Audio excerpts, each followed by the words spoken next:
You're wrong about Anthem.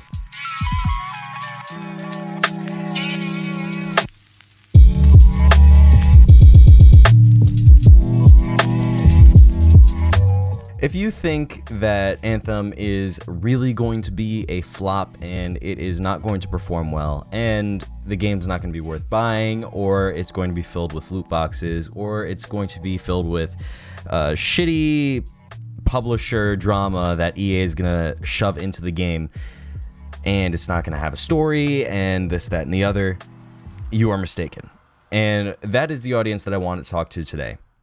Hold on, before you get your pitchforks and torches, let me explain myself. Let me explain why I believe that you are wrong when it comes to Anthem.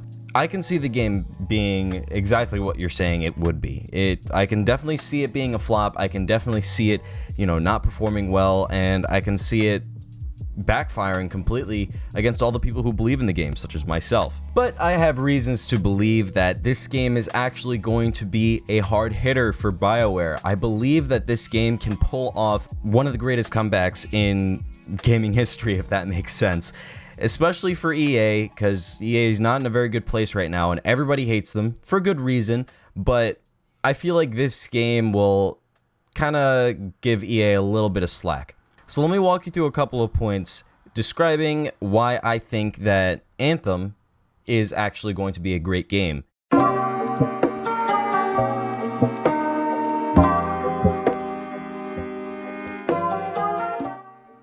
So for some reason, everyone always wants to make that comparison to Mass Effect Andromeda. That game was a train wreck. Yeah, nobody can say otherwise. That game was terrible. And it's for a good reason, and I'm not going to go into the reasons why the game wasn't as good as it should have been, because that's for a completely different video.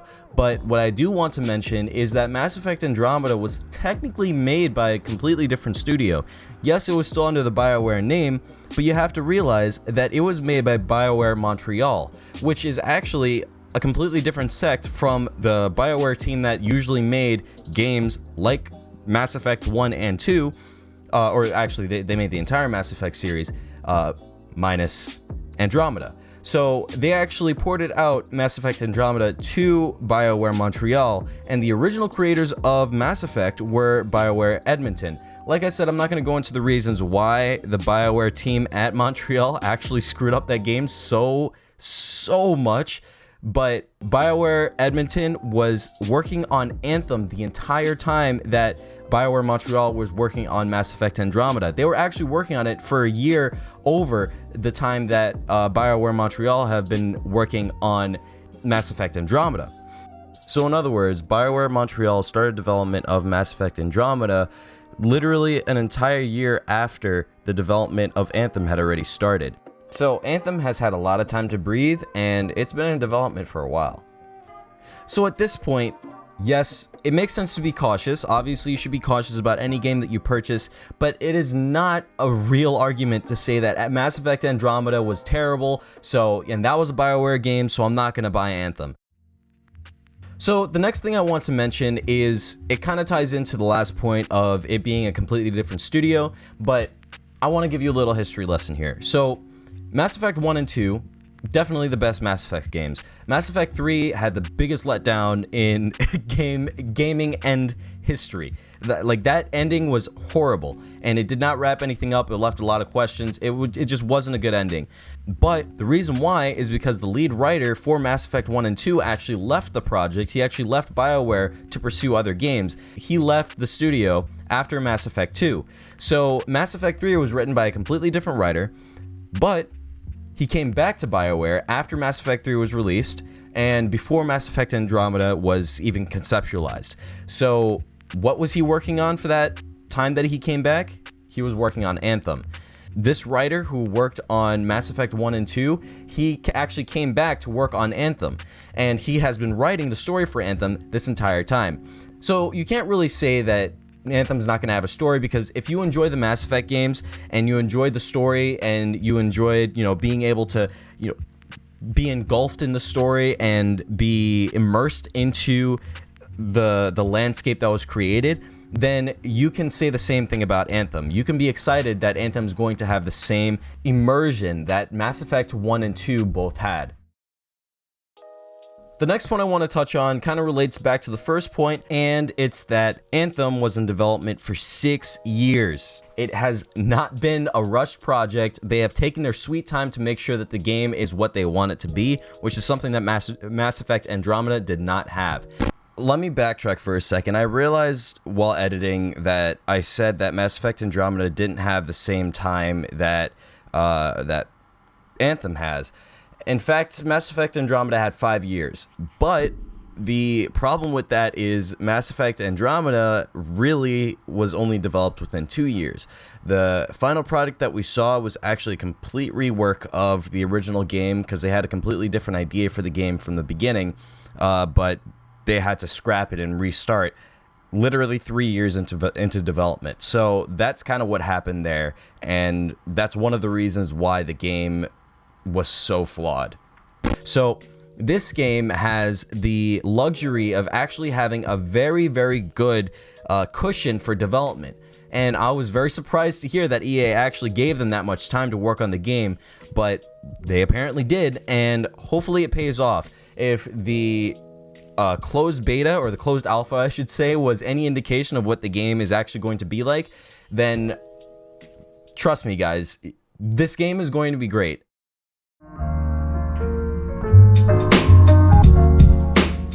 So, EA.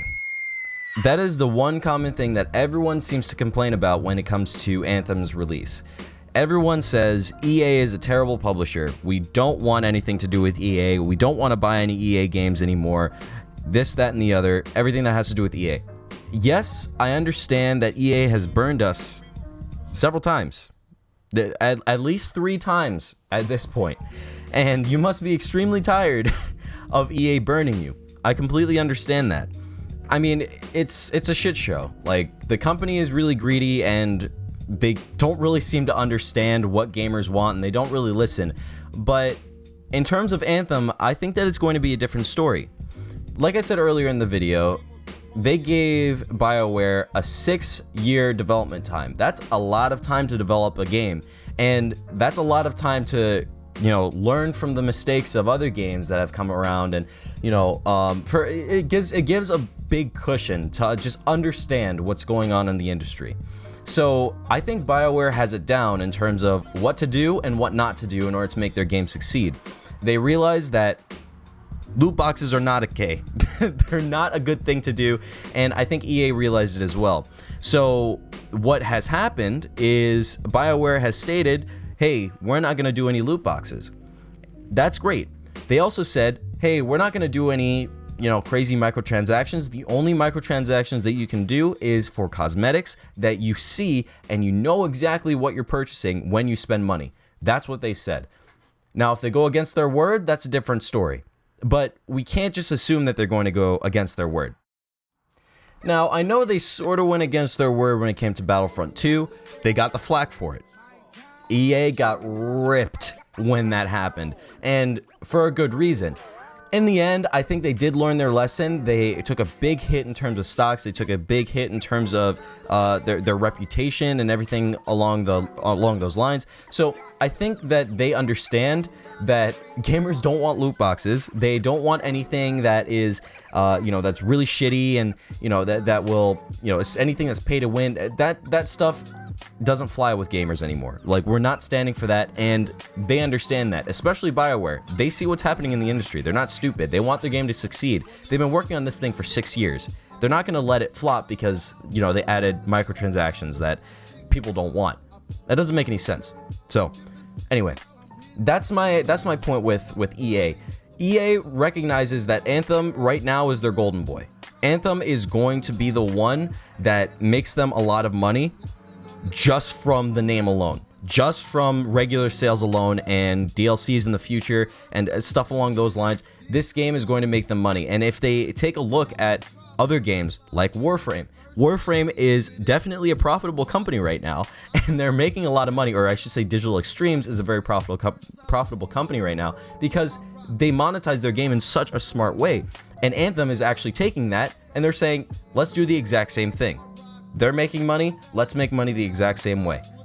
The second reason is that Anthem is the only game right now that can really repair their reputation. Because right now, the reputation is in the dumps. It is burning. It is burning alive, and if they do not get this title right, if they do not get this game right, I don't think they could come back, and I think they know that too.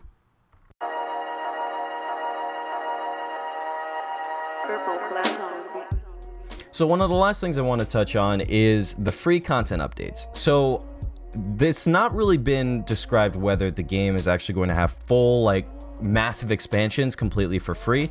I'm sure they're going to do some sort of DLCs where they have completely new areas, and those are going to be, you know, paid DLC, sort of like the way that Destiny does it. But in terms of free content, they said that they're going to release free content consistently. So sort of like Warframe with the way that they do it, where they have these, you know, big updates, you know, twice a year.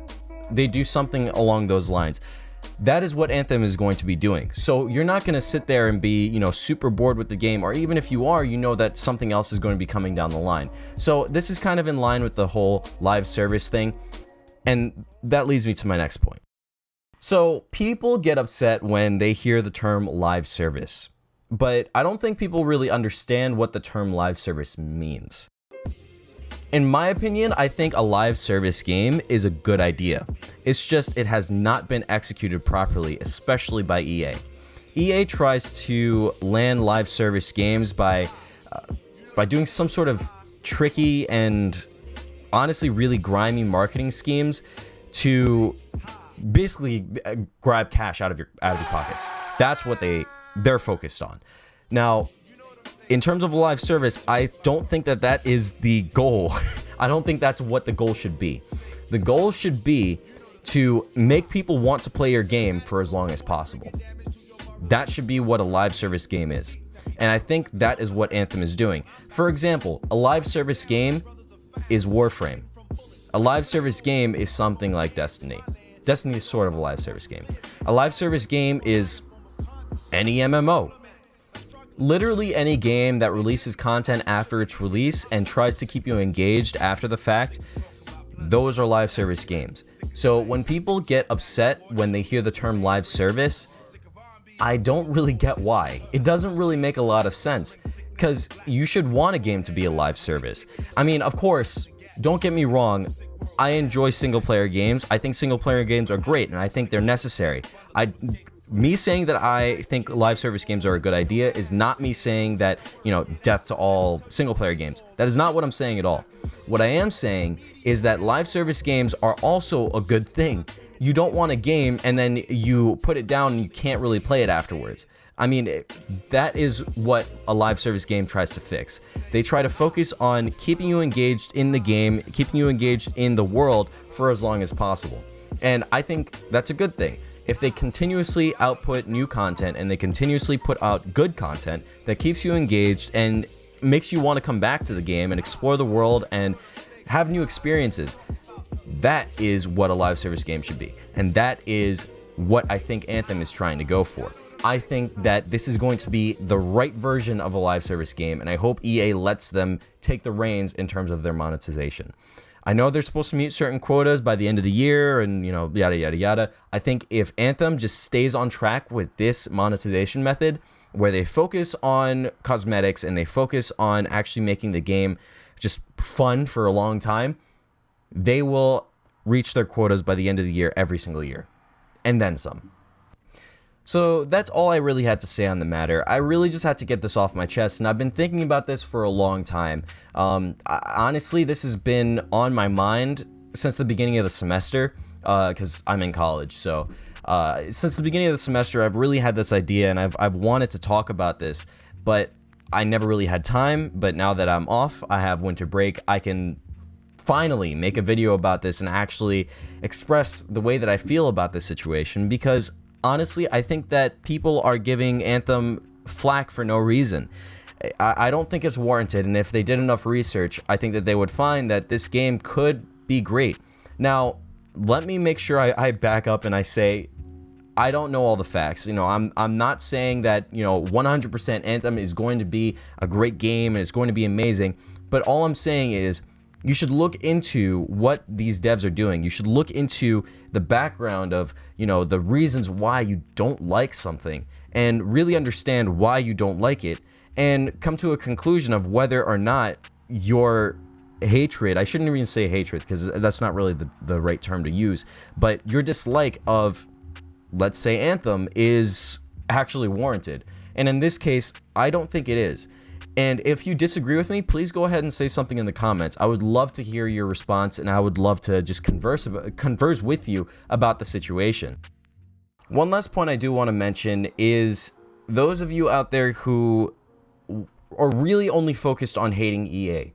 And because BioWare is under EA and it's been purchased by EA, and the fact that EA has any sort of say in the situation is the reason why you don't want to even give Anthem a chance.